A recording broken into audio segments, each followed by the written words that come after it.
BC sub plan చట్టం ఎలా ఉండాలి? దీనికోసం కాకతీయ యూనివర్సిటీలో ఉన్న మేధావులు, ఉస్మానియా యూనివర్సిటీలో ఉన్నటువంటి మేధావులు, భారతదేశంలో బీసీని అభివృద్ధి చేయడం కోసం ముందుకొచ్చిన మేధావులందరితోని సూచనలు, సలహాలు తీసుకొని సప్లాన్ ఎలా ఉండాలి? అందుకోసం ఒక చట్టాన్ని ఎలా రూపొందించాలని చెప్పి మేము కొన్ని ప్రతిపాదనలు తయారు చేశాం. ఉదాహరణకి మేము పెట్టినటువంటి రఫ్ డ్రాఫ్ట్ యొక్క ఉద్దేశ్యం ఏందంటే, తెలంగాణ రాష్ట్రానికి వచ్చినప్పుడు తెలంగాణ రాష్ట్ర ప్రభుత్వం 29% రిజర్వేషన్స్‌ని అమలు చేస్తున్నది ప్రభుత్వ రంగంలో బీసీలకి.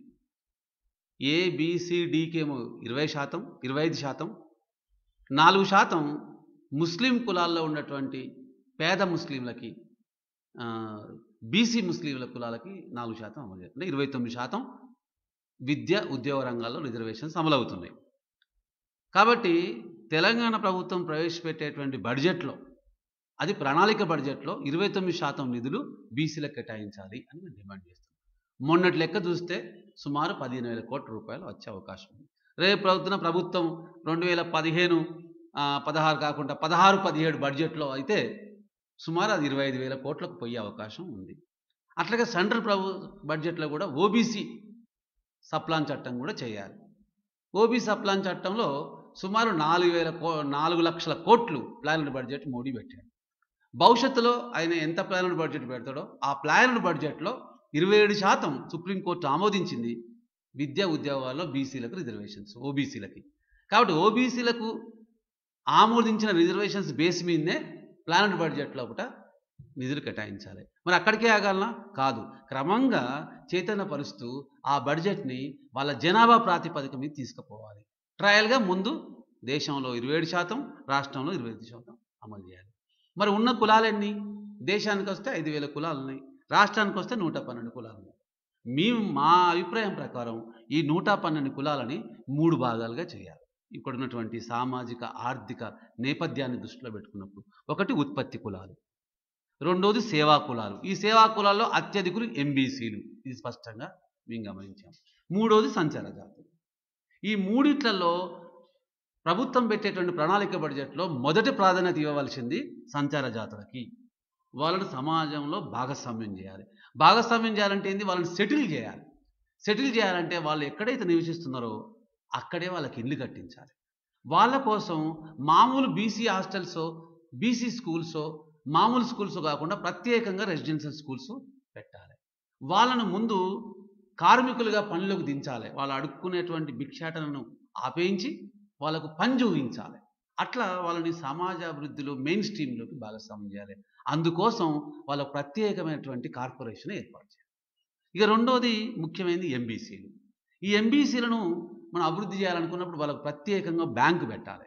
బీసీ కార్పొరేషన్‌తో సంబంధం లేకుండానే ప్రభుత్వం మరొక ప్రత్యేక బ్యాంకు పెట్టి, ఎలాంటి బ్యాంకు గ్యారంటీలు లేకుండా, వాళ్ళ షూరిటీలు లేకుండా వాళ్లకు లోన్లు శాంక్షన్ చేసి వాళ్ళ వృత్తులను రక్షణ కల్పించాలి. మూడోది ఉత్పత్తి కులాలు.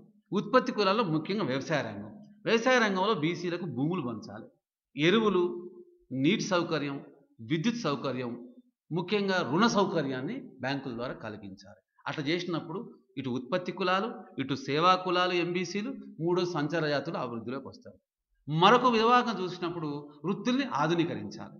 వృత్తుల్ని ఆధునీకరించాలంటే బీసీ కార్పొరేషన్ అపెక్స్ స్థాయికి డెవలప్ చేయాలి. ఆ తర్వాత పెట్టబడిన నిధులన్నింటినీ ముఖ్యంగా 20% ఉపాధికి, 20% విద్యకి, 20% వైద్యానికి, ఆ తర్వాత 20% పారిశ్రామిక రంగాన్ని అభివృద్ధి చేయాలి. దీంట్లో అన్నిట్లలో బీసీలలో వెనుకబాటుతనంలో అత్యంత వెనుకబాటుకు గురైంది మహిళలు. తల్లి పౌష్టికారంతో లేదు. 50% బీసీ మహిళలు రక్తహీనతతో బాధపడుతున్నారు. కాబట్టి వాళ్ళు పౌష్టికారాన్ని అందించే సెంటర్స్ పెట్టాలి.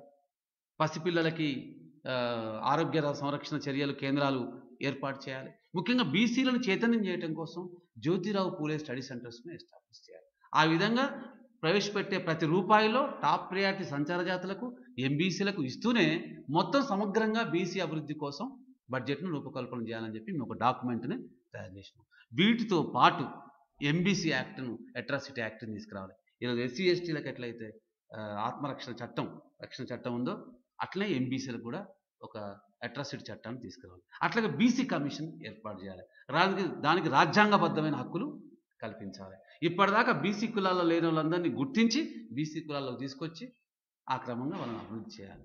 ఈ రూపంలో సప్లాన్ని పెట్టడం ద్వారా బీసీలు అభివృద్ధిలోకి వస్తారు. తద్వారా తెలంగాణ దేశం అభివృద్ధిలోకి పోద్దని చెప్పేసి మేము ఆ డాక్యుమెంట్‌ని పెట్టి ఈరోజు రాష్ట్ర వ్యాప్తంగా అందరిని ఏకం చేసి ఒక పెద్ద మహా ఉద్యమానికి నడుము కట్టాం. ప్రజల నుంచి పెద్ద ఎత్తున స్పందన వస్తున్నది. ప్రతి ఒక్కరు కదులుతున్నారు. ఇది మరొక పెద్ద ఒకప్పుడు తెలంగాణ సాయుధ పోరాటానికి పుట్టినిల్లు తెలంగాణ.